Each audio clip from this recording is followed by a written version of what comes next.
One more test which is related to the t-test and the f-test that we did previously. Here we're going to test for the population correlation coefficient between x and y, whether it is 0, which means there is no correlation, against the alternative that the correlation is not 0. So there is relationship, linear relationship between x and y, and we do a t-test for that, and r here is the sample correlation coefficient that we have computed, minus 0, that's the value of rho. So this symbol is rho, that's population correlation. So r minus 0 divided by the standard error of r, which is given by this value. So the square root of 1 minus r squared over n minus 2 is the standard error of r, the correlation coefficient. Okay. So here is how you can compute r from the coefficient determination r squared. We already discussed this in an earlier video. Now you can compare this t statistic against the t table value, or we can do a p value.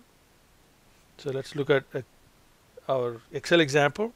Okay, what we want to test, population correlation is 0 against it is not 0.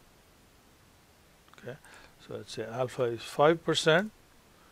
Now r is the sign.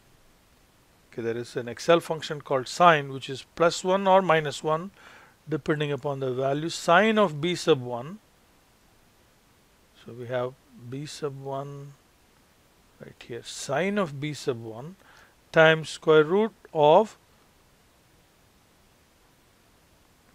r squared. R squared, look at the formula, sine of slope times square root of r squared. And there are a couple of other ways to get this also. One more way is to simply use the correlation function. So there is an Excel function called correl, and we need to provide the x range and y range. Here for correl, it doesn't matter in which order you have to provide the x and y values. Okay, it can be in either direction. It can be x can be the first range or y can be the first range. It doesn't matter. So you get the same number as that, obviously. Now n is, we have n right from the top, which is sample size right there. Okay. Now standard error of r, which is what we have in the denominator. So that is square root of, we have 1 minus r squared. Okay. Divided by n minus 2. And we need one more for the square root. So that's the standard error of r, that's the denominator part.